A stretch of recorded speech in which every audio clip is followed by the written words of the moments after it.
여러분 안녕하십니까? 이번 시간엔 챕터 2장 로젠의 재정학 실증 분석의 도구들 살펴볼게요. 자, 교재는 38페이지 보시면 되겠는데요.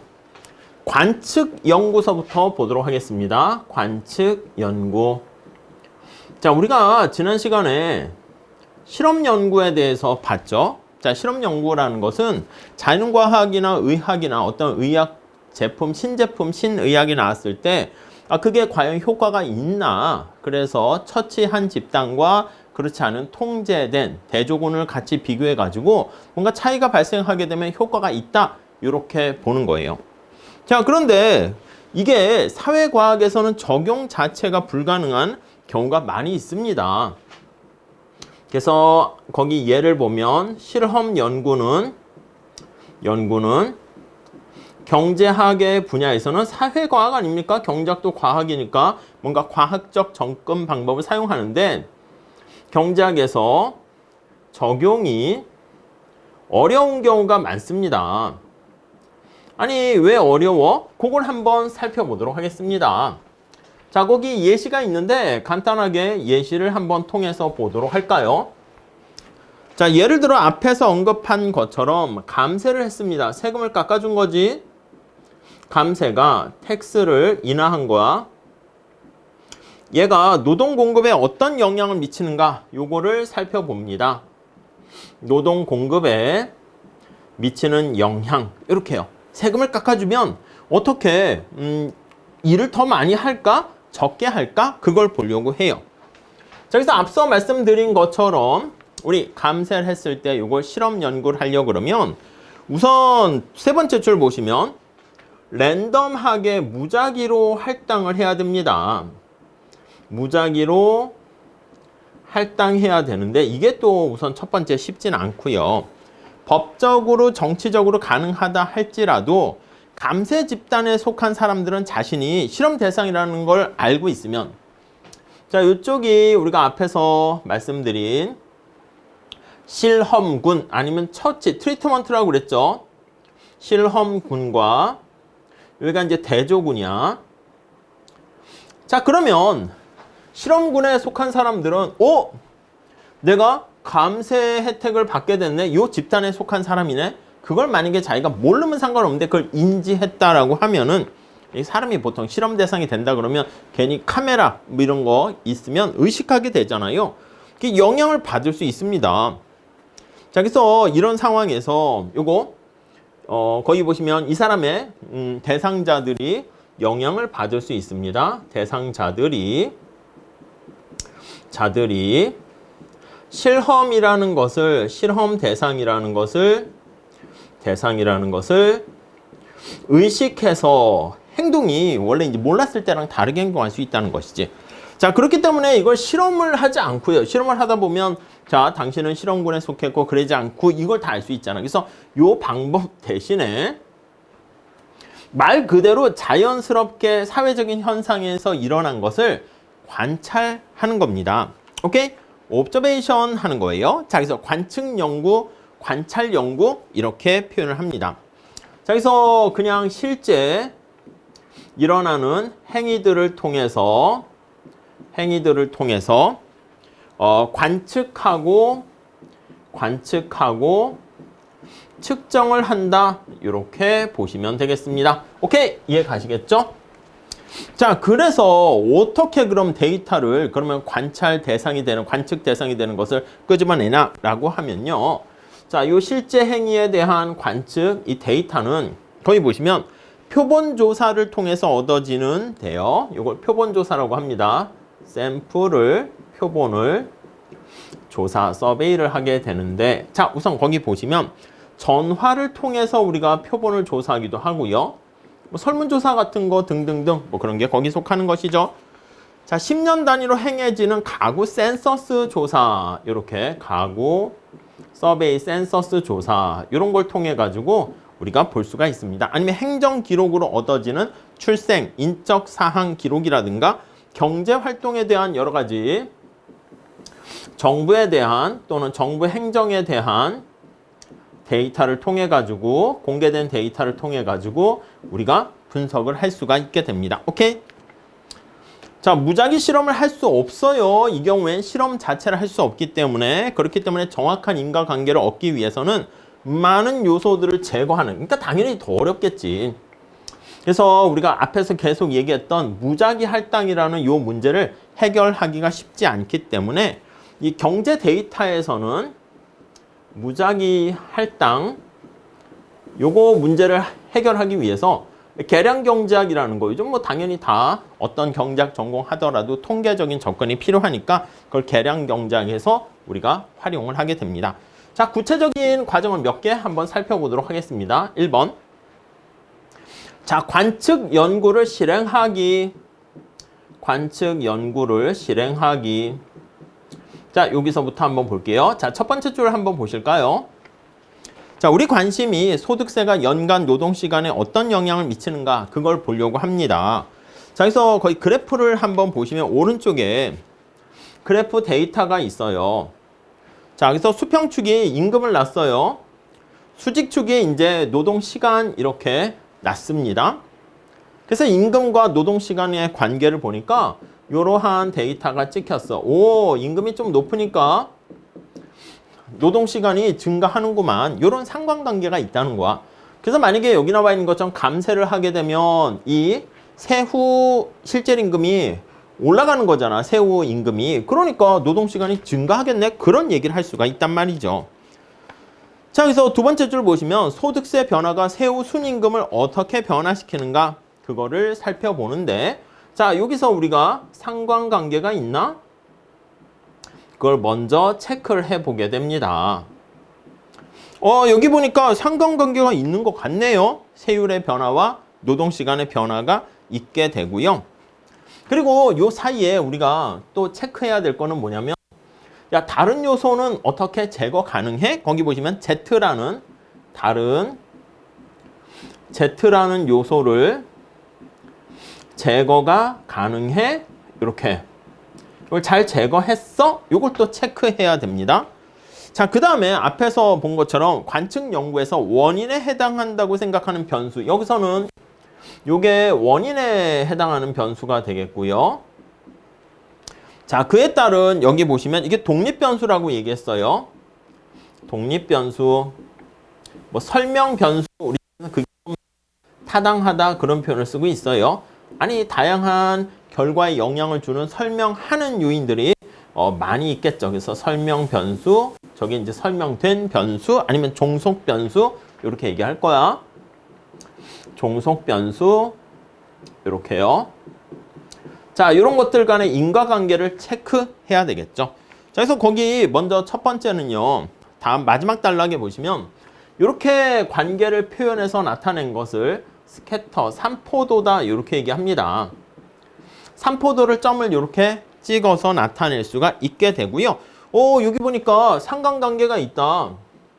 플러스 양의 상관관계 있다라는 거 알 수가 있습니다. 이건 이제 우상향하는 형태가 된다는 것이죠. 자, 그러면 이렇게 된 다음에 우리가 회귀 분석을 하게 되는 것이죠. 자, 회귀 분석은 요 삼포도에 나와 있는 점들을 좀 잘 반영하는 선을 하나 찾아내는 겁니다. 네, 거기 보시면 B 그림 다음 페이지에 나와 있죠. 요걸 회귀선 이렇게 해요. 우리가 이제 직선으로 표현해서 선형, 리니어라는 표현을 쓰게 되는 것이고요.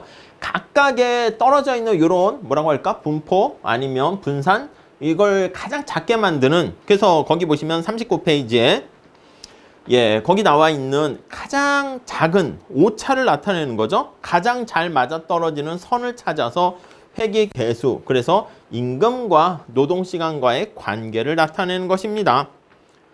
자, 그래서 거기 보시면 이게 1.5라고 하면은 얘가 1.5의 기울기다 그러면 회귀선의 기울기가 그러면 순임금이 $10 증가했을 때는 노동 공급 시간이 연간으로 표현했다라고 하면 15시간 증가하게 된다라는 걸 알 수가 있어요. 그래서 요게 양이다라고 하면은 거기 나타내는 기울기라고 보시면 되겠습니다. 회귀 계수가 뭐 책에 나와 있는 걸로 하면 1.5 이렇게 되면은 임금이 변화했을 때 노동시간은 거기 나와 있는 것처럼 15시간 증가한다 알 수가 있겠죠. 두 번째 단락 볼게요. 아니 측정된 회귀 개수가 신뢰도 그것까지 봐야 되는 거지. 회귀선을 구하고 그 다음 얼마나 믿을만한가 신뢰도까지 체크를 해야 됩니다. 왜냐면 운 좋게 분포가 더 떨어져 있지만 여기 나와 있는 것처럼 회귀선이 이렇게 나올 수가 있어. 그렇기 때문에 우리는 여기 나와 있는 것처럼 얼마나 여기서부터 이게 떨어져 있나를 측정을 하는 것이죠. 그래서 거기 보시면 표준 오차라는 말을 사용했습니다. 그래서 C번 더 산만하게 분포되어 있는 산포도에서 회귀선과 산만하지 않고 밀집되어 있는, 그래서 이게 얼마나 산만한가, 이게 산만한 정도가 분포가 떨어져 있는 게 더 크면 클수록 이 회귀선의 신뢰도는 떨어질 수밖에 없습니다. 자, 그래서 거기 보시면 측정된 회귀 개수가 같더라도 신뢰도는 다를 수가 있어요. 자, 그래서 계량 경제학자들은 이 표준 오차라는 걸 이용해 가지고 신뢰도를 나타내고요. 가능한 한 이 표준 오차가 떨어져 있는 정도를 나타내는 거니까 작을수록 당연히 신뢰도는 어떻게 됩니까? 신뢰도는 좋다. 이렇게 높아진다라고 얘기할 수 있겠죠. 간단한 얘기입니다. 자, 이게 이제 첫 번째 우리가 체크해야 될 것이고요. 그 다음 밑에 보시면 설명 변수가 하나만 있다라고 얘기를 하고 있습니다. 아니, 여기 보시면 우리 뭐 경제학에서 얘기하는 것처럼 노동 공급에 영향을 미치는 요인들이 임금만 있는 게 아니라 다른 요소들이 있지. 다른 기타 팩터들도 있을 겁니다. 뭐가 있을까요? 거기 보니까 아니 비근로소득이 있을 거 아니야? 그래서 배당소득이라든가 배당소득, 요거 이제 근로소득이 되는 거지.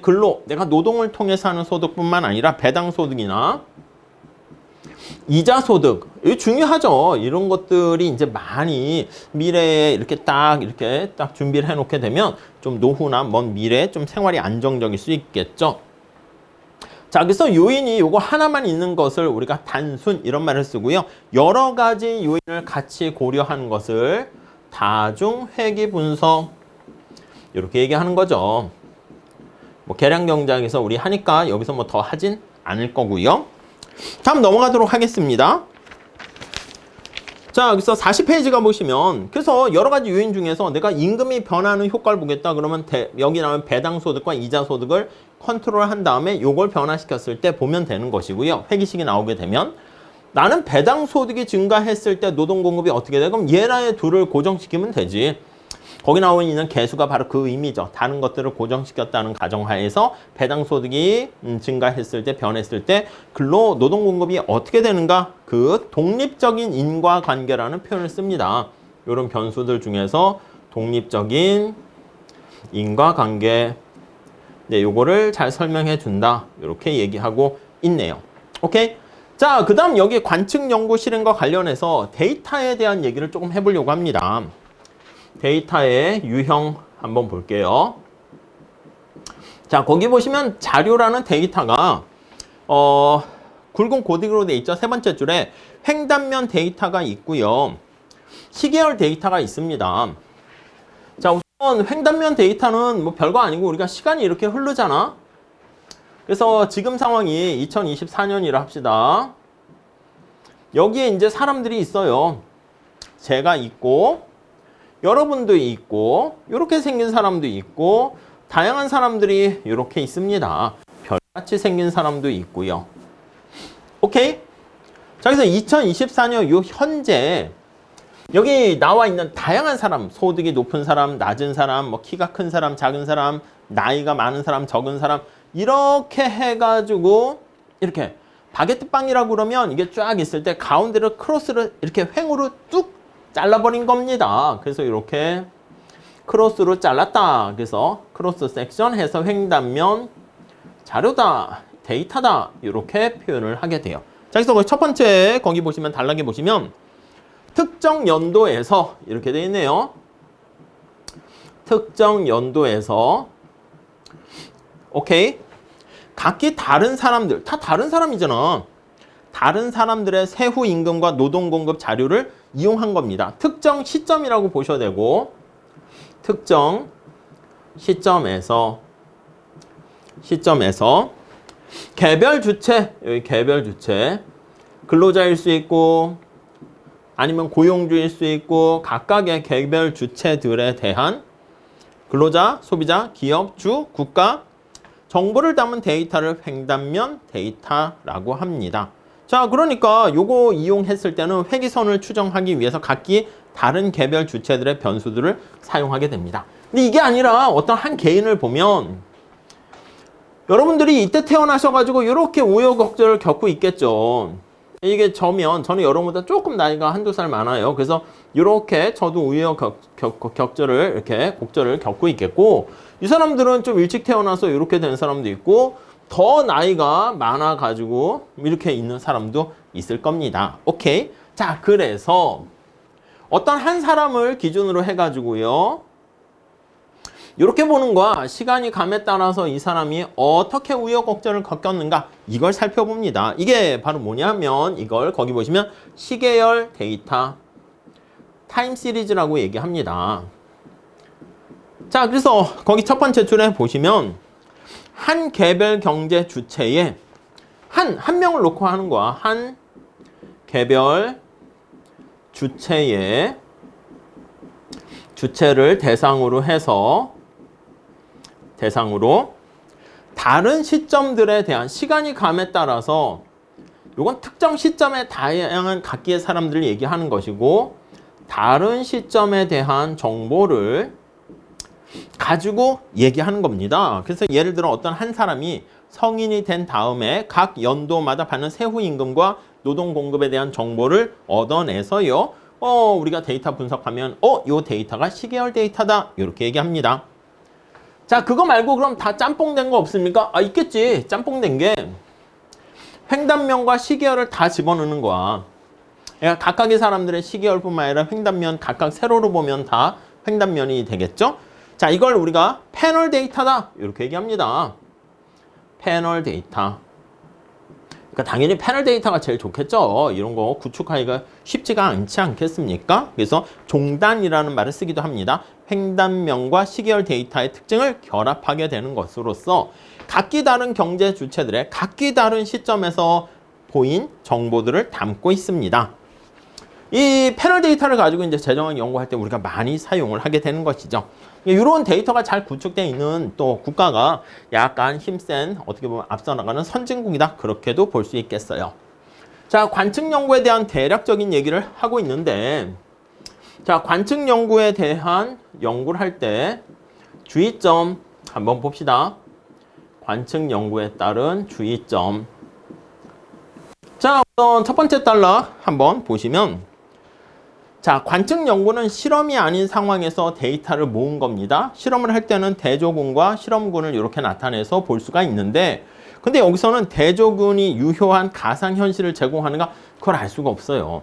관찰된 데이터를 딱 보고 아니 만약에 이러한 효과 혜택을 받지 않았다고 하면은 어떻게 됐을까 이거에 대한 대조군에 대한 데이터가 좀 애매합니다. 대조군 집단에 대한 자료가 애매하다라는 뭐 어쩔 수 없는 거죠.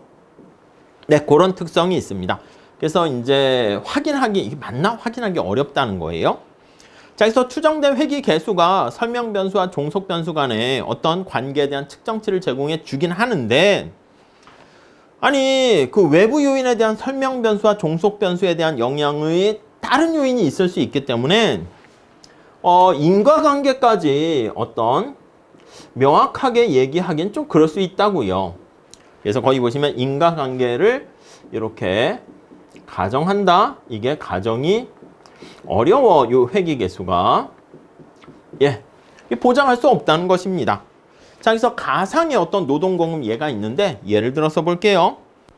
자, 우리가 세운 회귀 분석이 어떤 사람은 높은 세후 임금을 받고 어떤 사람은 낮은 세후 임금을 받는 횡단면 데이터를 이용했습니다. 그래서 지금 시점에서 보면 T기에 높은 세후 임금을 받는 사람과 낮은 세후 임금을 받는 사람 집단 이렇게 이용해서 했는데 아니 이걸 가만히 보니까 세후 임금과 노동시간 사이에 양의 관계가 있다는 것을 뜻합니다. 이 사람이 봤더니 노동시간이 좀 높고 노동시간이 낮고 이러니까 여기 보니까 세후 임금이 높을수록 노동시간이 더 많아지는구나. 이렇게 얘기는 할 수 있는데 이게 상관관계는 되는데 인과관계로까지 얘기하기는 쉽지 않습니다.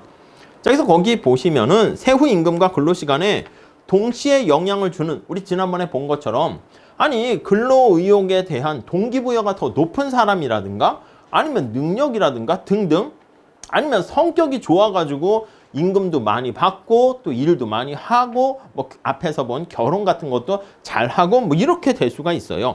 자, 여기에는 두 가지 요인이 뭐가 있을까라고 하면 높은 야망을 가진 사람, 그러니까 야망의 정도가 글쎄요, 야망이 뭔지 모르겠지만 높아, 이렇게. 아니 이 사람이 야망이 높기 때문에 어떻게 됩니까? 우리 앞에서 본 것처럼 거기 세후 임금과 근로시간에 동시에 영향을 주는 거야. 임금이 더 높아. 그리고 요것 때문에 일도 더 많이 해. 그러니까 이 사람이 일을 더 많이 하는 게 임금 때문에 더 많이 하는 게 아니라 돈을 더 주니까 더 많이 하는 게 아니라 야, 애시당초 뭔가 저 높은 야망이 뭔지 모르겠지만 그 야망을 위해서 일을 열심히 하는 거야. 아니 그런데 우리가 요 관계를 살펴볼 때 요걸 본다고 얘네 둘을 이렇게 보게 돼요. 데이터를 이걸 집어넣으니까 임금이 높으니까 일을 더 많이 했네. 그러니까 요 다른 요인을 정확하게 컨트롤해야 되는데 그걸 컨트롤하기가 쉽지가 않다는 거 우리 앞에 봤습니다. 자, 만약 그렇다면 우리가 발견한 세후 임금과 근로시간 간의 양의 상관관계는 야망의 정도가 달라서, 야망의 정도가 낮은 사람은 임금도 낮고 노동시간도 낮고 야망이 더 중요한 영향을 미칠 수 있게 된다는 것이죠. 자, 그래서 이런 걸 해결하는 방법이, 자, 거기 보시면 마지막 단락 볼게요. 다른 설명 변수들을 포함할 때 요거를 통제하려고 합니다. 그래서 그걸 컨트롤 베리어블 해서 통제하는 변수로 집어넣어서 야망의 정도 같은 것들 또 영향 주는 제3의 요인들 다 똑같이 컨트롤 시키고 얘네 둘만 이렇게 남겨야 된다는 것이죠. 자, 그래서 우리가 다른 통제 변수들은 뭐가 있습니까? 라고 하면 노동 공급에 영향을 미치는 게 야망도 있고요. 연령, 나이도 있고요. 또 가만히 보면 비노동소득, 비근로소득이라 쓸게요. 비근로소득 이런 거요. 아니 재산을 많이 물려받았고 그렇게 됩니다. 집이 있고 뭐 이렇게 되면 아니 뭐 굳이 임금은 조금 벌어도 되겠지 이럴 수가 있다고. 아니면 성별 이런 것들도 영향을 미칠 수 있어. 등등등 많은 요인들이 있겠죠.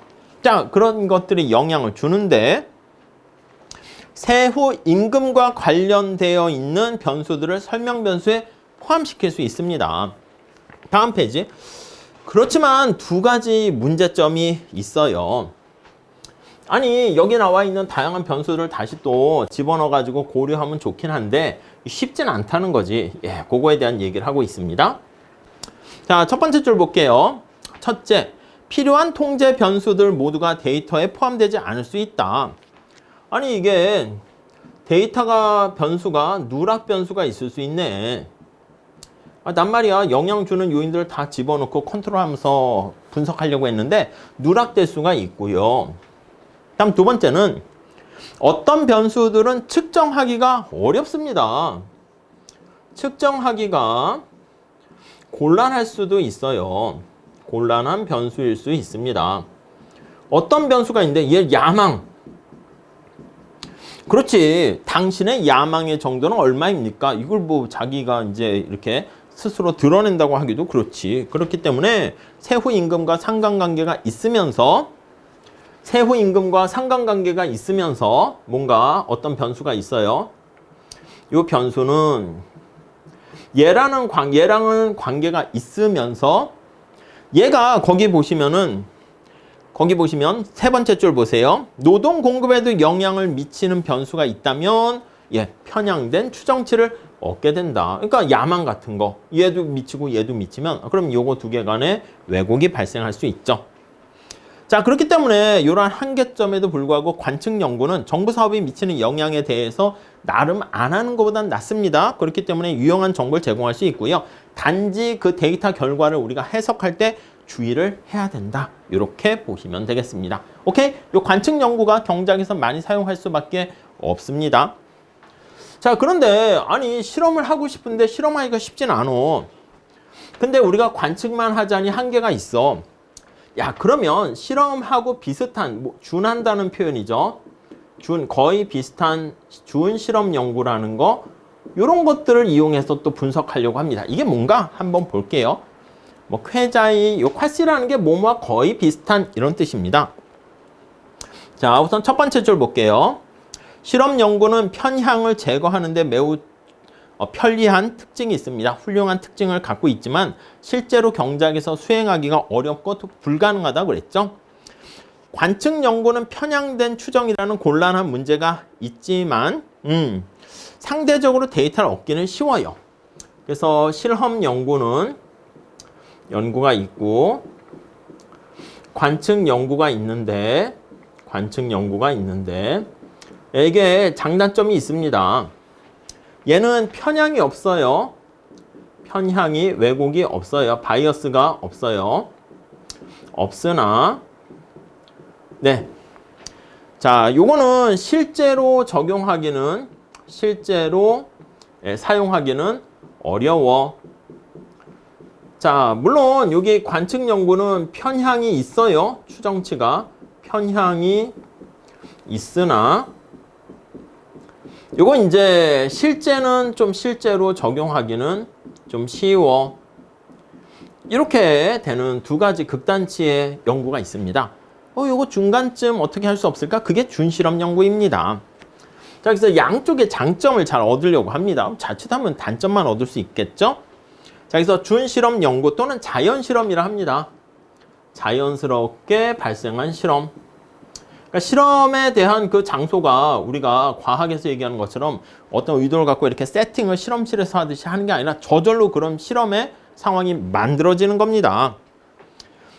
자, 그래서 거기 보시면 관측, 요거 인과관계를 살펴보는 건데 외부 환경이 어떤 자연스레 외부 어떤 환경에 의해서 실질적으로 사람들을 대조군과 실험군으로 무작위 활당하게 됩니다. 그래서 실험군과 대조군으로 이 무작위로 할당하는 게 제일 중요한 거죠. 랜덤하게 무작위로 할당하게 되는 그러한 여건이 만들어진 거야. 외부 환경에 의해서. 그러니까 우리 인간이 막 살아가면서 데이터 어떤 상황을 봤는데 어떤 사건, 사고가 발생했어. 이벤트가 발생했는데 그거에 의해서 실험군과 대조군이 무작위로 할당되는 그런 상황이 됐습니다. 자, 그래서 거기 다음 줄에 보시면 실험 연구와 준실험 연구의 차이점 뭐냐면 실험 연구는 말 그대로 거기 보시면 명시적으로 이렇게요. 실험을 하는 거니까 명시적으로 실험군과 대조군을 나누게 돼요. 대조군을 이렇게 분리하게 되는데 자, 준실험은요, 관측 데이터를 이용하는 거야. 그래서 여기 나오는 준실험은 관찰된 데이터를 활용하는 거야. 요거지. 관측된 데이터를 이용하는 거야. 설계하는 게 아니라 관측된 자료를 이용을 했습니다. 자, 그런데 연구자가 통제를 못해요. 자연적으로 그래서 자연실험이야. 그래서 자연적으로 이렇게 나타내는 실험군과 대조군으로 나눠졌다. 이렇게 보시면 되겠습니다. 자, 이거를 현명하게 처음 시작한 사례가 19세기 의사인 존 스노우에 의해서 됐대요. 19세기 의사인 존 스노우에 의해서 처음에 이걸 사용했다라고 나와 있습니다. 자, 그 당시 거기 보면 두 번째 줄에 세균과 질병의 관계는 알려지지 않았고요. 콜레라의 발생 원인을 설명하는 여러 가지 이유가 있었어요. 어떤 세균과 질병과의 관계, 특히 콜레라, 이런 것들에 대한 콜레라 콜레라에 대한 발생 원인이 있었는데 스노우는 콜레라가 오염된 물에 노출된 데 발생하는가 여부를 알고 싶었어요. 그래서 오염된 오염수라 할까 물 이게 콜레라에 어떤 영향을 미치나 그거를 한번 보려고 하는 것이죠. 자, 그런데 거기 가만히 보니까 수자원 어떤 회사가 두 개가 있었어요. 런던에 대부분의 물을 공급하게 되는데 자, 한 회사는 템즈강 하수 처리장의 상류에서 물을 끌어와서 깨끗한 물을 유지했고요. 이렇게 템즈강이 흐르고 있는데 강이야. 근데 A라는 회사는 이렇게 상류의 물을 사용하게 되니까 상류의 물을 사용해서 수돗물을 공급하게 되니까 깨끗해요. 물이 깨끗. 오케이? 자, 그런데 거기 보시면 다른 회사는 하수 처리장의 하류에 위치하고 있어. B 요 회사는 하수 처리장에 가까이 위치하고 있어서 약간 덜 깨끗이라고 할게요. 더럽다 그러면 그러니까 덜 깨끗한 물을 사용해서 수돗물로 정화해서 사용한대요. 오케이? 이해 가시겠죠? 그러니까 위에 상류에 있는 그 회사가 좀 더 깨끗한 물을 제공하게 됩니다.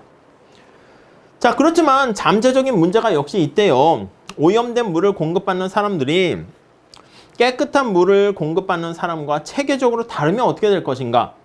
알고 봤더니 사람들을 이렇게 막 분석하는데 여기 런던에 이렇게 많은 사람들이 여기 거주할 텐데 가만히 살펴봤더니 사람들이 요 물을 사용하는 사람들은 좀 부유하고 이렇게 건강한 사람들이 쓰고 이거는 아닌 사람들이 쓰면 안 되잖아. 두 집단의 차이가 발생할 수 있잖아. 근데 그런 것들을 당연히 통제해야죠.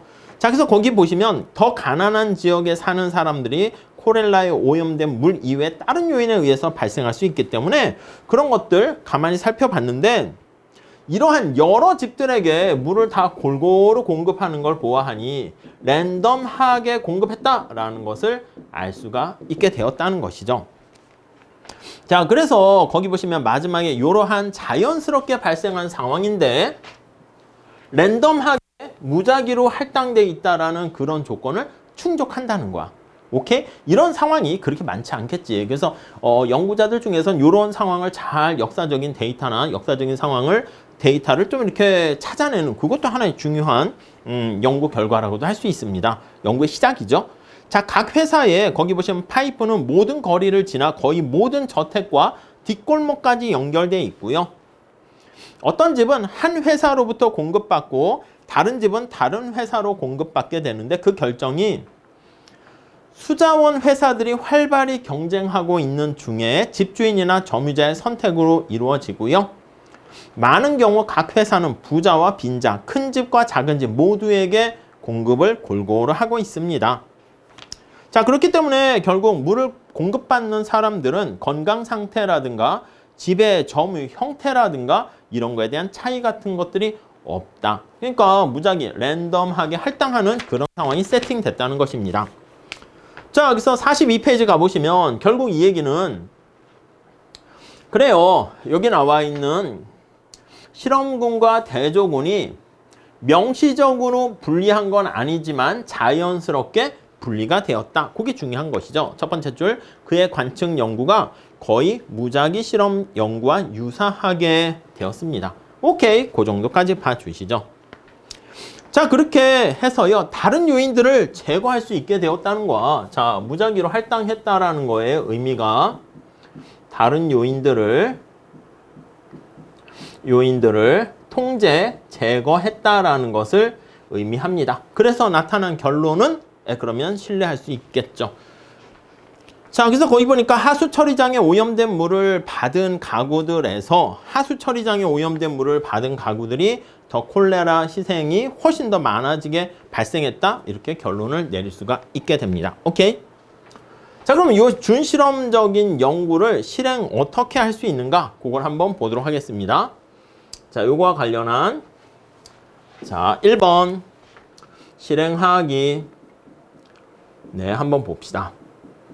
자, 어떤 방법이 있는가 한번 체크해 보면 첫 번째로 자, 몇 가지 방법이 있는데 이중 차감 준실험이 있습니다.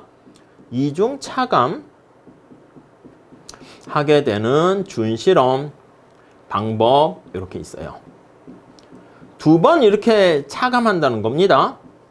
자, 그래서 거기 보시면 밑에서 마지막 단락에 있죠. D라는 학자의 연구에서 이중차감 DID, Difference in Differences 이렇게 얘기합니다. 2번 차이를 빼고 또 그것 간의 차이를 얘기하는 겁니다. 자, 거기 한번 예를 들어서 볼게요.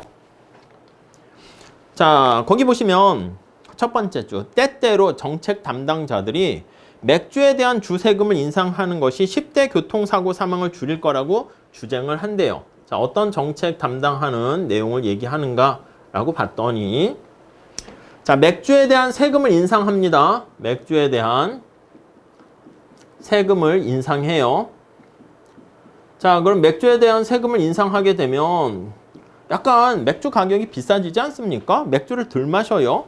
특히 그러면 10대 같은 경우에는 약간 돈이 걱정되긴 하잖아. 소득이 작으니까. 그래서 교통사고에 대한 사망이 감소할 거다. 이렇게 주장을 하는 거야. 감소할 수 있겠지. 얼마나 감소하는가 거기까지 보려고 하는 거예요. 자, 그래서 가장 이상적인 실험은 거의 두 번째 줄. 각 주마다 무작위로 랜덤하게 맥주 세율을 할당을 합니다. 다양하게 랜덤하게 한 다음에 세율이 높은 주가 세율이 낮은 주랑 비교해 봤더니 10대 교통사고 사망이 줄어드는가? 그걸 봤더니 맞다 이렇게 하면은 제일 좋지. 근데 현실에서 앞에서 본 것처럼 이상적인 상황 이런 걸 적용하기가 쉽지 않습니다.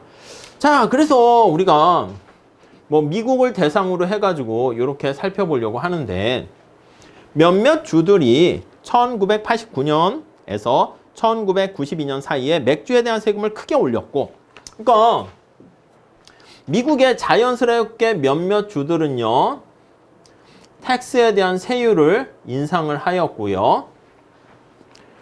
세금 올린 주에서 세금 인상 후에 10대 교통사고 사망률이 10만 명당 5.2명으로 줄어들었다라는 걸 알게 됐어요. 그래서 여기 보니까 사망사고가 줄어들었는데 거기 보시면 5.2명 이렇게 사망률이 감소했습니다. 사망률 이렇게 쓸게요. 사망률이 감소했어요.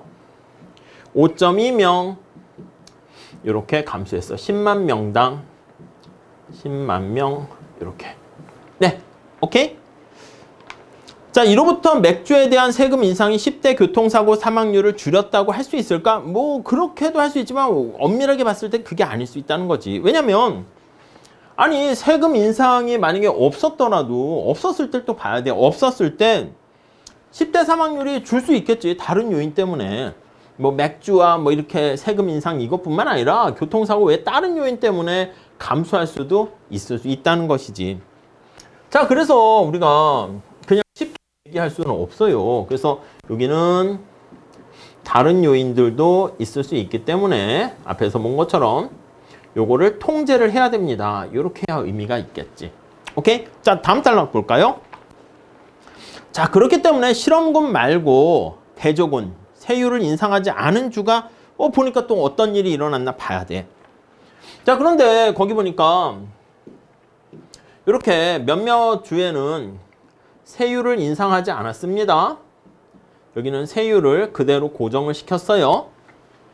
오케이, 이해 가시죠? 자, 대조군에 속한다 이렇게 얘기하죠. 이 대조군에 속하는 집단에서는 세율 인상이 없었어요. 자, 철저한 거기 적절한 대조군은 거기 보니까 맥주세를 인상시키지 않은 주들이 대조군이 됩니다. 자, 이렇게 되었더니 여기 다음 줄에 보시면 실험군에 속하는 주들이 주세를 인상하지 않았을 때 유사한 정도의 사망 감소율이 있었을 거라고 가정할 수 있어요. 그러니까 얘는 이렇게 했더니 아니 사망률이 그래도 줄긴 줄었어. 요만큼 줄었다 합시다. 이해 가세요? 아니 그러면 얘도 전체 사망률이 이만큼 5.2명 줄었는데 가만히 놔둬도 요만큼 줄긴 할 거야. 얘를 보아하니. 이해 가시죠? 근데 얘는 더 많이 줄었으니까 우리가 앞에서 본 것처럼 세율 인상으로 인해서 사망률이 감소한 크기는 약간 우리가 이제 미시경제학에서 뭐 소득 대체 효과 그런 거 비슷할 수도 있고요. 아니면 다른 요인들이 요만큼 연두 색깔 자연스럽게 줄어드는 건데 그거보다 더 많이 줄어들었으니 요게 바로 세율 인상으로 인한 효과 이렇게 분해할 수 있다는 것이죠. 자, 그래서 거기 보시면 마지막 단락 볼게요. 따라서 주세의 효과를 추정하기 위해서 실험군이라고 할 수 있는 주들의 10대 교통사고 사망률의 변화를 계산해서 대조군이라 할 수 있는, 그러니까 여기서의 사망률과 여기서의 사망률 그 차이를 계산해야 된다는 것이죠. 이게 사망률이 이만큼 됐네. 그럼 요거의 차이, 요거를 계산을 해서 이해 가시죠? 요거 둘 간의 차이를 계산을 하게 됩니다. 그러니까 차이를 두 번 한 거야. 원래보다 얼마나 떨어졌니? 여기에 이제 한 번의 차이가 있고, 그냥 집단 간의 차이 요거를 비교해서 차이를 한 다음 또 차이를 나타냈다 해서 이중 차감 이런 표현을 쓰게 됩니다. 자, 그래서 거기 보시면 세 번째 줄, 실제 대조군에 속한 주들의 10대 교통사고 사망률이 10만 명당 만약에 8.1명으로 줄어들었다 할게. 얘가 만약에 책에서는 더 많이 줄어든 걸로 했어. 이게 이만큼 줄어들었다 할게요. 8.1명 감소한 거야. 10만 명당. 이렇게 감소했다라고 할게요. 오케이? 아니 이렇게 되면 어떻게 돼? 거기 보시면은 세 번째 줄 보시면 다시 말해 주세를 올린 주에서 상대적으로 아니 가만히 놔두면 이만큼 줄어드는데 뭐야 이 경우는 이렇게 더 많이 줄어들게 되는 거니까 얘가 이만큼 줄어든 걸로 나타나면 뒤집어 표현하면 어떻게 돼? 실제로는 이렇게 증가하게 된 것을 알 수가 있겠죠. 이해 가시죠? 자, 그래서 따라서 거기 보시면 단순히 실험군에 속한 주들의 데이터만 가지게 될 경우 그거와 달리 세금의 증가가 10대 교통사고 사망이라는 목적을 제대로 달성하지 못한 것을 알 수가 있습니다. 아니 그러니까 세율을 올리지 않았으면 얘처럼 하면 8.1명 이렇게 줄어들 수 있는데 아니 얘는 오히려 세율을 인상했더니 5.2명 줄어들었으면 얘보다 성과가 안 좋은 거잖아요. 무슨 말씀인지 아시겠죠? 그래서 이걸 이중 차감 분석 이렇게 얘기하고요. 많이 사용됩니다. 그래서 이러한 명칭이 붙은 이유가 이중 차감 분석 이렇게 하는데 자, 이러한 이름이 붙은 이유가 거기 나와 있는데 한번 체크해 볼게요. 자, 특정 처방을 받기 전후 실험군이 얘가 처방을 받기 전후 두 개의 차이를 비교한 겁니다. 얻어낸 결과 차이와 같은 기간 동안 대조군이 얻어낸 결과의 차이. 그러니까 이거를 조금 더 예를 들어서 뭐 그렇게 할 것까지는 아니고 저기 나와 있는 것처럼 A 집단의 비포와 애프터의 차이 요거요. 그러니까 요거 두 개의 차이를 비교해 가지고 여기 보시면 실험군에서 요 차이를 먼저 찾아내는 거지. 그러니까 세율을 인상했더니 사망률이 5.2명 줄었군. 근데 요 A 집단만 하는 게 아니라 B 집단에서도 비포 앤 애프터 요거를 비교합니다.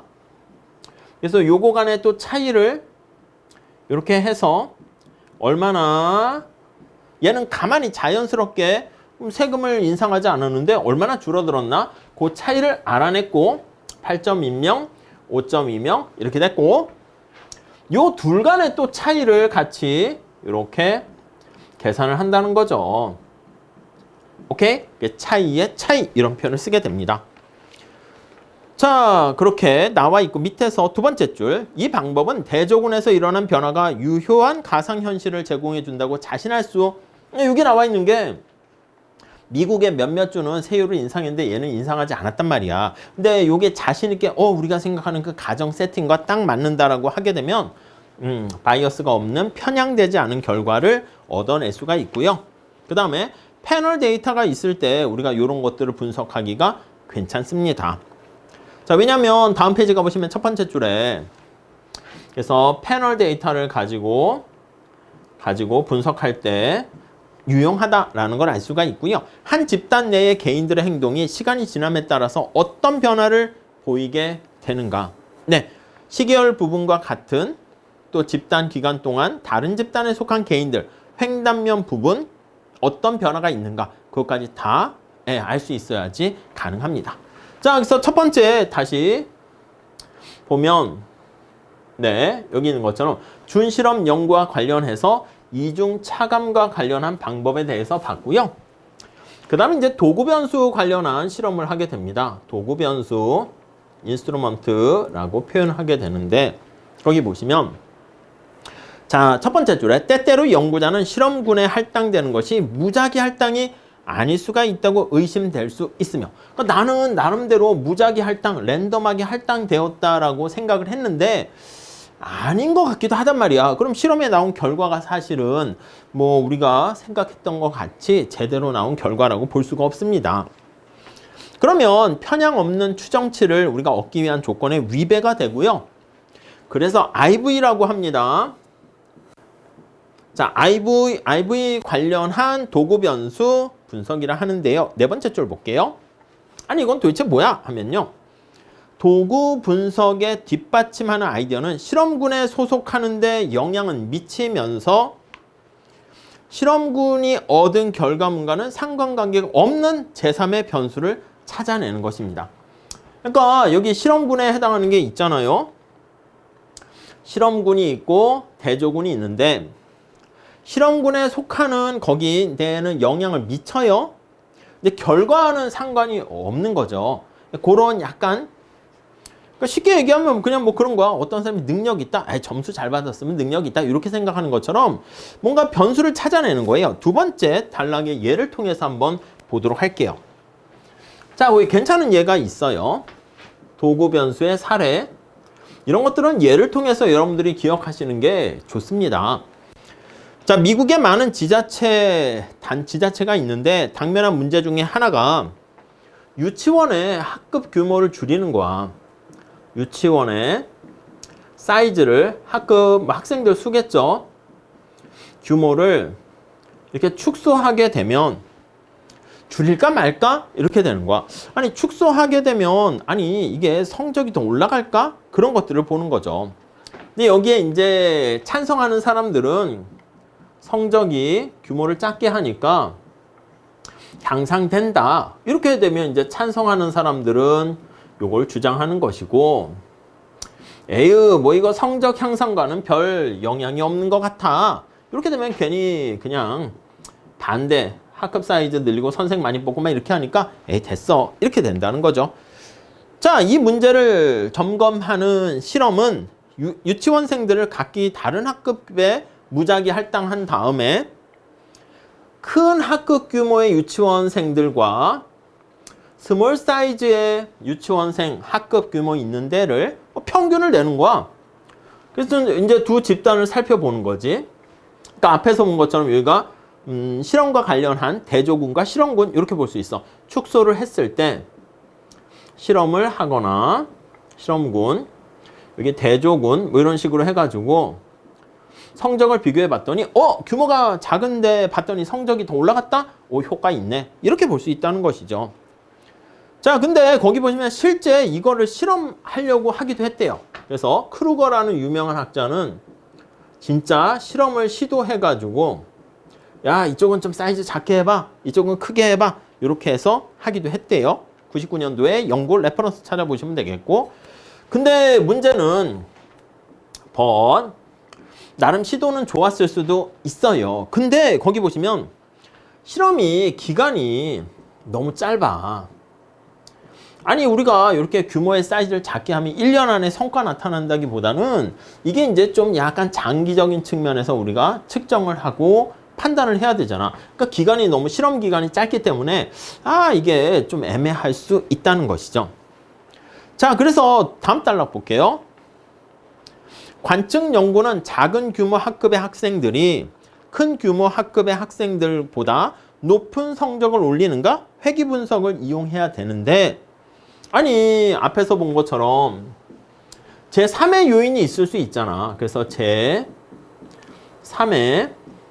Z 요인이 있을 수 있습니다. 자, 그래서 거기 한번 보시면 그렇게 그것 때문에 만약에 둘 다 발생하게 되면은 요인이 존재 시 편향, 바이어스가 있는 추정치를 얻게 됩니다. 오케이? 이거 앞에 봤고요. 자, 그래서 거기 한번 볼게요. 예를 들어 자녀 교육에 더 관심을 갖는 부모들이 학급 규모가 작은 학교나 학군을 선택한다면, 그러니까 이게 유치원생 아니겠습니까? 그래서 제3의 요인을 가만히 살펴보니까 부모의 관심이라 할까? 뭐 자녀에 대한 교육에 더 높은 자녀 교육에 대한 높은 부모의 관심이 높은 부모라고 할게요. 교육에 관심이 높은 부모들이, 아니 가만히 살펴봤더니 어떤 걸 선호하냐면 작은 사이즈를 선호한다고 할게요. 작은 규모를 선호한다고 할게. 자, 그러면 아니 사이즈가 작으면서 자녀의 교육에 관심 많으니까 성적이 높이 올라가겠지. 근데 작은 사이즈를 선호하니까 사이즈가 작아서 성적이 올라갔네. 그게 아니라는 거지. 그러니까 여기 양쪽에 영향을 미치는 제3의 요인을 컨트롤하지 못하면 안 됩니다.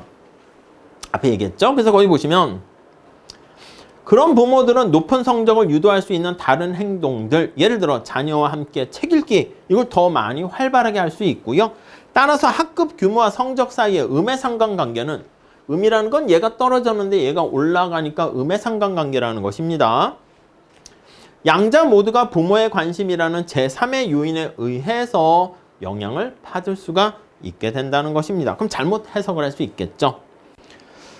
자, 그래서 거기 보시면 이거에 대한 준실험 연구를 고안한 혹비라는 학자가 있습니다. 어떤 학교가 속한 지역에서 출생된 아동의 수에는 무작위적인 변동이 있다는 사실을 발견했어요. 그러니까 학급 규모가 그 학교는 어디는 좀 크고 어디는 작고 이게 무작위적으로 발생을 했대. 이게 어떻게 되는 거냐면 어떤 해에는 다른 해보다 유치원의 학급당 인원이 더 많거나 작거나 이렇게 되는 거야. 그렇지. 우리가 이제 출생하는 자녀의 수뿐만 아니라 그 동네에 유치원생들을 가지고 있는 부모님들이 많이 이사 오게 되면 유치원이 더 많아질 수 있잖아. 그러니까 이게 시간이 감에 따라서 어떤 경우에는 학급 규모가 크고 어떤 경우에는 스몰 사이즈 학급 규모가 되고 자연스럽게 이렇게 만들어진 거야. 자, 아동의 수의 변동이, 그러니까 유치원생 수죠. 아동 수의 변동이 뭔가 자기적인 게 아니라 의도한 게 아니라 무작위로 이렇게 사이즈가 된 거야. 무작위적인 상황으로 이렇게 할당이 됐다는 것이죠. 자, 그러면 이걸 통해서 우리가 연구를 할 수 있다는 거야. 그래서 거기 보시면 그녀는 연도별 등록 아동 수의, 그러니까 매년 여기 보시면 연도별로 유치원에 등록한 애들을 찾는 거야. 연도별 등록 아동 수를 가지고 이거를 도구 변수로 찾게 되는 거예요. 자, 그래서 무작위적인 학급 규모 결정을 이거 시간의 감에 따라서 무작위적으로 이건 변했잖아요. 이걸 활용해서 학급 규모가 성적에 미치는 영향을 찾아내는데 이 도구 변수법을 사용했습니다. 자, 그녀는 여성분이네. 연도별 등록 아동 수의 무작위적인 변동을 도구 변수로 사용해서 학급 규모와는 상관관계가 있지만, 그치? 여기 보시면 등록 아동 수가 많으면 어떻게 됩니까? 학급 규모가 커지고요. 등록 아동 수가 작으면 학급 규모가 작아진다고. 그러니까 여기서는 바로 요거와는 이제 영향을 미치는 거지. 오케이? 자, 그런데 학급 규모와는 상관관계가 있지만 성적에 직접 영향을 주는 것은 아니네. 네, 이해 가시겠습니까? 자, 이런 연구에 기초해서 한번 딱 봤더니 학급 규모가 성적 향상에 눈에 띌 만한 유의미한 어떤 결과를 주진 않더라라는 것을 발견했습니다. 그러니까 이런 도구 변수를 찾는 게 사실 쉽지가 않다 이렇게 보시면 되겠습니다. 그러니까 다시 봅시다. 유치원의 학급 규모가 작으면 큰 데가 있어야 되고 이게 대조군과 실험군 요걸 해야 되는데 무작위적으로 이렇게 만들어지는 걸 찾아야 되는데 쉽지 않습니다. 근데 어떤 상황을 딱 보니까 시간이 감에 따라서 연도별 등록 아동 수가 여기 보시면 크고 작고 요거 가지고 우리가 얘기하면 되겠다 해서 도구 변수를 사용하게 되는 것이죠. 자, 그 다음에 회귀 불연속 준실험 요게 있습니다. 세 번째 이렇게 할까요? 회귀 불연속 준실험 이렇게 있네요. 이름이 좀 아무튼 다 이게 준실험과 관련한 도구 변수, 이중차분법 이렇게 나와 있는데 자, 어느 한 도시에서 성적이 좋지 못한 아이들에게 여름방학 중에 보충 수업을 강제로 할 것인가 말 것인가 이거예요. 아니 여기 친구들이 있어요. 그래서 야 이거 보충 수업을 할까? 보충 수업을 하는 이유는 뭘까요? 학생들을 강제로 하는 뭐 그런다라고 하면 뭐 그냥 괴롭히기 위한 게 아니라 성적이 올라가지 않을까 보충 수업을 하면 이렇게 생각을 하는 거지. 그러니까 보충 수업을 한 그러한 정책이나 그러한 방법이 성적 향상에 도움이 될까? 요거를 체크한다고 합시다. 자, 그러면 다음 페이지 한번 보시면 44페이지 보충 수업을 했더니 성적이 향상되었다라는 이런 것들을 판단해야 되는데 자, 우선 첫 번째 줄 보세요. 다시 이상적인 실험 상태라고 하면요. 성적이 나쁜 학생들을 여름 보충 수업에 무작위로 할당하고요. 이 학생들의 성적과 여름 수업에 참여하지 않은 대조군과의 차이를 비교하는 거야. 그러니까 자, 여러분들 오세요. 이렇게 해서 일부는 여기 실험군으로 배치를 하고 일부는 대조군으로 이렇게 배치합니다. 근데 이게 대조군 랜덤하게 되는 게 아니라 성적을 가지고 얘기했어. 네, 그래서 이렇게 보시면 대조군 성적을 가지고 잘랐어. 성적이 낮은 사람들은 이쪽으로 가고 성적이 높은 사람들은 이쪽으로 가고 이렇게. 그러니까 우리 앞에 얘기한 것처럼 실험군과 대조군이 똑같은 특성을 가져야 되는데 능력도 비슷하고 근데 이 경우는 어떻게 돼? 두 집단의 특성이 다르잖아. 얘네들은 A당 쪽 공부를 잘했던 친구들이고 이 친구들은 공부를 좀 못했던 친구들 아니겠습니까? 자, 그래서 거기 보시면은 세 번째 줄. 자, 정치적인 제약으로 인해서 랜덤으로 이렇게 하면 좋은데 그렇게 할 수 없어요. 대신에 시당국은 여름 보충 수업에 참여한 학생들의 성적이 그렇지 않은 학생들에 비해서 높은가 회귀 분석을 했어. 그러니까 이제 참여한 친구들 보고 참여 안 한 친구들은 성적이 많이 올랐나? 이 친구들은 얼마나 올랐나? 비교를 했어요. 물론 이제 이 친구들이 자연스럽게 올라간 걸 해서 이중차분법을 사용할 수도 있는데 지금 그냥 요것만 가지고 회귀 분석했을 때는 결과가 편향된 결과가 나올 수 있다는 것이죠. 자, 거기 볼게요. 여름 보충 수업에 참여하는 학생들은 당초 성적이 낮은 학생들입니다. 그러니까 실제로 여름 보충 수업이 도움이 되었더라도 성적이 그렇게 좀 낮은 친구들이니까 그렇게 많이 향상되지 않을 수도 있단 말이지. 그러니까 그걸 가지고 여름 보충 수업의 성과를 할까? 효과를 할까? 그걸 판단하기 좀 어렵다는 거예요. 아니 그래서 이게 좀 만만치 않은 거야. 근데 거기 보시면 2004년에 제이콥이라는 학자가 이런 편향 문제를 제거하기 위해서 회귀 분석을 사용하는데 약간 불연속 준실험 이런 좀 특이한 이름을 붙인 방법을 사용했대요. 자, 뭔가 봤더니 1996년도에 시카고 대학을 거기 지역에 있는 사람들을 대상으로 했습니다. 교육청이 여름 보충 수업 참석 여부를 표준화된 시험 성적과 결부시키는 정책을 썼대요. 성적이 뭐 그냥 여기까지는 오케이. 근데 이게 확연하게 차이가 날 수 있는데 어떻게 했냐면 성적이 일정 수준 이하일 때는 보충 수업에 참여해야 된다. 여기까지 똑같지? 성적이 낮아? 참여해. 이렇게 해요. 성적이 높아? 그럼 너 안 해도 돼. 하려면 너 선택에 맡기겠어. 이렇게 했는데 자, 그 기준을 넘는 학생들에게는 강제로 하는 게 아니라 어떻게 했냐면 약간의 차이로 보충 수업에 참여한 학생과 참여하지 않은 학생들에게 초점을 맞춘 거야. 그러니까 학생들의 점수 분포가 성적이 잘하는 친구들과 못하는 친구들이 있으면 이렇게 분포가 있지 않겠습니까? 근데 이제 우리의 관심사는 요거 밑에 있는 친구들 기준선을 성적이야 이게 기준선을 중심으로 해서 아니 여기 있는 친구들과 여기 있는 거 하면 차이가 확연히 드러나잖아. 그래서 거의 뭐라고 그랬냐면 양 집단의 보충 수업을 얘기할 때 거기 보니까 멋진 연구 전략이라 했네. 약간의 차이로 보충 수업에 참여한 학생. 약간의 아슬아슬. 이게 만약에 40점을 기준으로 했는데 40점을 기준으로 했는데 약간의 차이로 뭐 한 38점에서 39점 이렇게 된 친구들 이 친구들은 보충 수업에 참여하고요. 살짝 넘어선 친구들 있잖아. 이렇게 운 좋게 40점에서 41점 여기에 위치한 친구들 사실 뭐 이게 실력이 고만고만하지 않겠습니까? 잘 모르겠어요. 수능 가지고 우리가 뭐 이렇게 대학 갈 때도 뭐 성적 1, 2점 차로 막 이렇게 확 갈리기도 하고 막 그러는 건데 사실 어떻게 보면 그게 뭐 운도 있을 수 있고 물론 이제 그게 이게 약간 좀 바뀌지 않는 경향도 있을 수 있겠지만은 약간 뭐 거기서 거기라고. 그러니까 이렇게 두 집단을 보면 어떻게 돼요?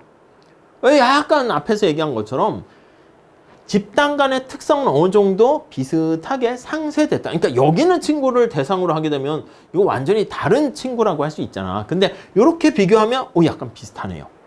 아이디어 괜찮죠. 그래서 이 책에서도 아주 멋진 연구 전략이다 라고 얘기했었습니다. 근데 성적이 기준선보다 한참 높은 학생과 한참 낮은 학생들은 차이가 너무 크겠지만 약간이라고 했습니다. 기준선에서. 약간 아슬아슬이란 말도 썼네. 약간 높은 친구와 약간 낮은 친구 이렇게 해서 두 집단을 비교하게 되면 거기 나와 있는 것처럼 이런 방법이 회귀 불연속 분석이라고 얘기하고요. 근본적인 가정보다 아슬아슬 보이시죠? 아슬아슬하게 통과한 사람과 아슬아슬하게 통과하지 못한 사람들. 그러니까 우리가 만약에 어떤 S라는 대학이 있어. 거기 아슬아슬하게 붙은 친구와 아슬아슬하게 가지 못한 친구 집단을 비교해 보면 그래서 이제 졸업 후에 4년 후에 이 친구가 얼마나 성장했는가 그랬더니 아슬아슬하게 붙는 친구 비슷비슷한데 그 대학에 졸업하면서 성과가 굉장히 좋아지면 그 대학이 교육을 잘 시켰다 이렇게 볼 수가 있고요. 만약에 아슬아슬하게 이렇게 붙은 친구랑 떨어진 친구 봤더니 뭐 그냥 그 대학을 졸업해도 뭐 사실 결과가 별 차이 없다. 그럼 뭐 대학이 뭐 S대를 가나 A대를 가나 B대를 가나 뭐 별 차이가 없네 이렇게 얘기할 수가 있게 된다는 것이죠. 자, 그래서 실제 연구 결과를 해보니까 어떻게 나왔나 볼까요? 3학년의 경우에 읽기와 수학 성적에 향상이 있었다는 사실을 발견했고요. 6학년의 경우에는 그렇지 않았고 그래서 적어도 특정 학년에 있어서는 여름방학 때 이렇게 보충 수업하는 게 성적 향상에 도움이 됐다. 이렇게 결론을 낼 수가 있게 됩니다. 오케이, 그 정도 보시고 자, 준실험 연구에서 주의할 점 한번 보도록 할게요. 준실험 연구에 있어서 이렇게 해야겠네. 번호가 따로 있지는 않았죠. 험 연구에 대한 주의점 한번 볼게요. 자, 거기 보시면 준실험 연구는 관측 데이터를 이용해서 인과관계를 찾으려는 것입니다. 앞에서 얘기한 것처럼 이렇게 애시당초 관측 연구에서 데이터를 찾아서 뭔가 약간 자연 발생적인 실험 상태가 세팅되도록 만드는 겁니다. 근데 자연 실험이 실험군에 완전하게 무작위 할당을 제공해 주는 건 아닐 수 있네. 약간 엇비슷하게 그나마 사회과학에서 경제학에서 할 수 있는 최선치의 노력을 한 거지 완전한 무작위 할당하는 건 아니고요. 예를 들어 여름 보충 수업 자격을 할 때 아슬아슬하게 갖춘 사람과 이렇게 아슬아슬하게 보충 수업 받은 사람과 그렇지 않은 집단 이렇게 얘기한 게 알고 봤더니 학생 간의 차이가 발생하면 이게 편향될 수가 있게 된다는 것이죠. 자, 준실험에서 사용하는 연구들은 무작위 할당을 기대할 수 있는 상황을 발견하고자 하지만 이런 시도가 완전한 무작위 실험처럼 명백하게 성공하는 것은 아니고 오케이. 그래서 완전히 무작위, 랜덤한 그러한 상황이가 무작위가 아닐 수도 아닌 거죠. 당연히 아니다라는 거 이렇게요. 또 다른 문제는 준실험이 제한된 연구에만 적용할 수 있다. 이렇게 나와 있네요. 또 하나는 제한된 상황에서만 적용이 가능하네요. 연구 상황 이렇게요. 자, 예를 통해서 보셔야 될 것 같습니다. 중요하면서도 흥미로운 경제학 문제 중에 많은 것들이 준실험을 허용하지 않는데 우리가 뒤에 보게 될 정부는 사회보장 사업을 통해서 은퇴 후 소득을 보장해요. 챕터 11장에서 하는데 이때 은퇴 후에 사회보장연금을 받는다는 사실을 알게 되는 경우에는 그렇지 않을 경우보다 저축을 덜 하게 될 것인가? 이런 문제들. 자, 이거에 사회보장연금이 전 국민을 대상으로 동시에 적용되잖아요. 그렇기 때문에 아니 모든 국민들이 똑같은 정책적 영향을 받기 때문에 자연실험을 찾아낼 기회가 없어.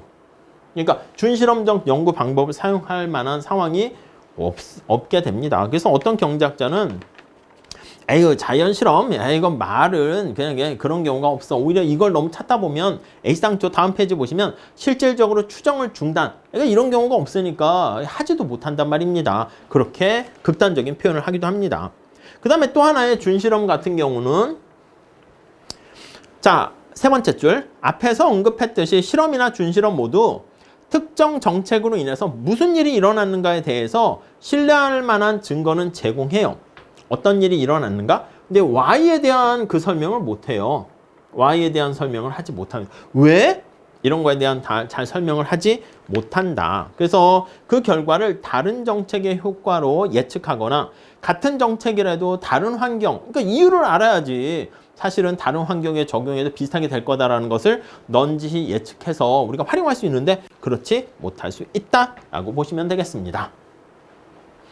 자, 이제 결론 한번 보도록 하겠습니다. 뭐 좀 어떻게 보면 간단한 것이고 여러분들 알고 계시는 건데 제가 뭐 길게 지리멸렬하게 설명을 드렸는데 그냥 같이 잘 읽어보시는 것도 괜찮습니다. 자, 첫 번째 줄 경제학 이론은 실증 연구자에게 연구 과제를 제시하고 관심을 갖는 특정 행동에 영향을 줄 수 있는 몇몇 변수들을 끄집어냅니다. 추출하는데 중요한 역할을 해요. 그러니까 우리가 경제 현상을 나타내는 많은 변수들이 있잖아요. 거기서 어떤 변수들과의 관계를 내가 관심을 갖고 보게 될 것인가?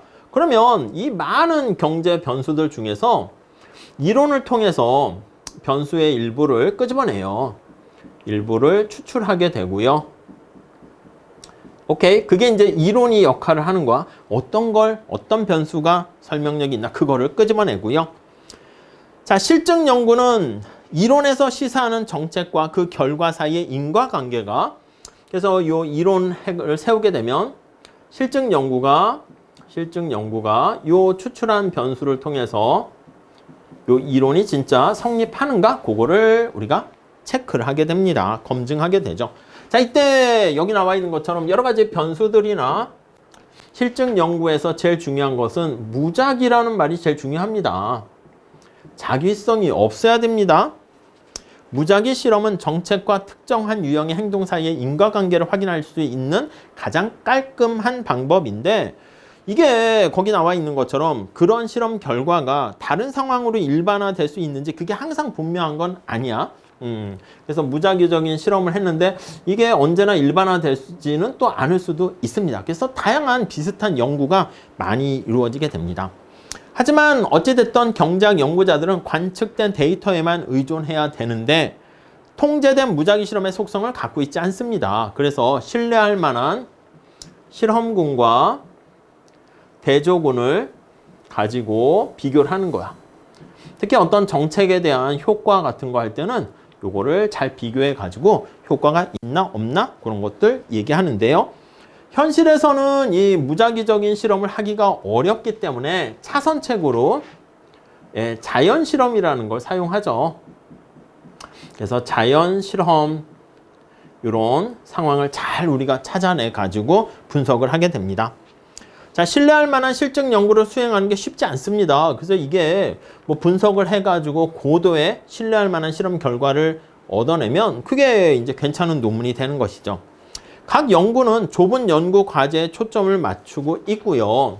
그래서 이게 실험을 잘 해야 되는데 신뢰할 만한 실험을 해야 되는데 이게 쉽지 않습니다. 실험은 어려워. 왜 어려운가 보면 첫 번째, 관심 대상이 되는 초점이 작아요. 좁은 연구 과제, 연구 주제라고 할까요? 과제로 하시죠. 연구 과제에 초점을 맞추고 있고요. 모형이 갖는 또 특정한 가정이 있습니다.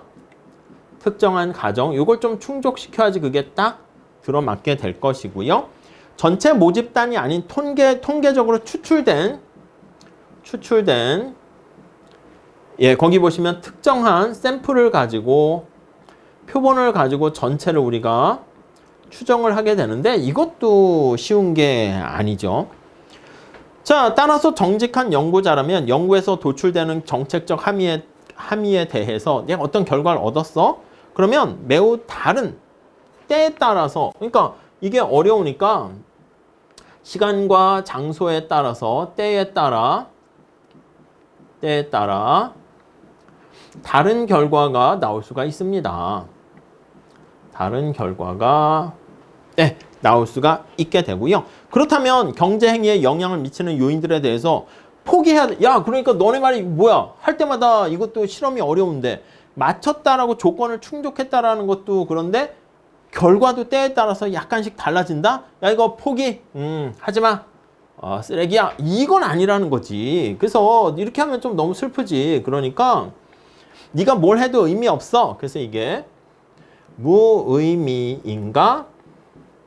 이렇게 얘기하면 무의미하진 않다는 거야. 그래서 그건 아니고 이게 아니고 다시 살려. 나름 이거 의미 있어요. 이렇게 얘기하는 거예요. 자, 거기 유명한 경제학자 펠트스타인이 뭐라 그랬냐면 경제학자들이 코끼리의 몸을 더듬는 5명의 장님의 얘기를 가지고 합니다. 인도의 현인에 대한 얘기를 합니다.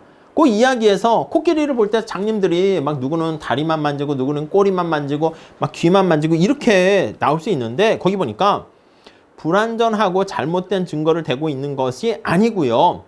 진정한 교훈은 5명의 발견을 했어. 근데 거기 뭔가 지성을 지닌 현인이 있으면 그 5개 정보를 잘 이렇게 크게 잘 이렇게 조합해서 멀리 거시적으로 이렇게 뒤에서 딱 보게 되면 코끼리의 형태 대충 이거를 찾아낼 수 있다는 거야. 특히 그 이전에 발견하는 정보가 뭐 다른 짐승들이 4발 달린 짐승들 이런 걸 본 적이 있다 그러면 이게 발이 4개고 좀 약간 코끼리의 코가 좀 길고 뭐 이제 그런 것들 이렇게 해서 좀 다르게 해서 우리가 유추할 수 있다는 것이지. 그렇기 때문에 애당초 안 하게 되면 코끼리가 어떻게 생겼어? 이거 자체를 모르는데 이렇게 해서 완벽하진 않지만 퍼즐 조각 맞추는 것처럼 나름대로 의미가 있다. 이렇게 얘기합니다. 자, 그래서 거기 마지막 단락 보시면 우리는 이 책 전반에 걸쳐서 실증 연구 결과들을 많이 참조할 건데 그 결과를 낳은 연구의 방법에 대해서 찬반 논의도 할 겁니다. 전문가들이 일치된 의견에 도달하지 못하는 경우 왜 그런가? 그런 것들도 살펴보겠다. 이렇게 얘기를 하고 있습니다. 자, 그래서 다음 페이지 가보시면 주로 이제 공공정책 같은 경우에 대한 효과 있나 없나 할 때요. 이러한 논쟁이 벌어지게 되는데 이거에 대해서 건전한 의심, 괜찮은 표현이죠. 나올 수 있기를 기대하고요. 연구를 통해서 증명한 바로는 이렇게 얘기합니다. 그러니까 내가 연구를 통해서 이런 결과를 얻어냈기 때문에 또 다른 연구를 통해서 약간 다른 비스무리한 또는 다른 뭐 그런 연구의 결과를 얻어낼 수 있다. 그래서 논쟁에 대해서 충분히 주의하기 바란다. 이렇게 매듭을 짓고 있습니다. 자, 이 정도 보시고요. 뭐 심화 과정을 통한 논문과 저서 같은 레퍼런스도 있으니까 한번 뭐 찾아보시고 연습 문제는 풀어보세요. 원하시면 제가 과제로 내드릴 수도 있는데 우선은 넘어가도록 할게요. 뭐 10번의 행정고시 2차 이런 기출문제도 있네요. 한번 봐보시고 중간고사 때는 본문 내용을 물어보기도 하고 뒤에 연습 문제도 풀어봤나 해가지고 똑같이 뭐 거의 바꾸지 않고 출제를 할 테니까 그렇게 준비하시면 되겠습니다. 오케이? 그래서 이렇게 만약에 제가 챕터가 끝났으면 오프라인에서 챕터 3장 규범적인 분석 도구들 설명하고 그 다음 뒷부분은 약간 온라인을 또 보충해서 마무리하고 뭐 그런 식으로 할 겁니다. 조금 길어졌는데 아무튼 한번 천천히 한번 봐주시면 좋겠습니다. 네, 다음 수업 시간에 뵙도록 할게요. 감사합니다.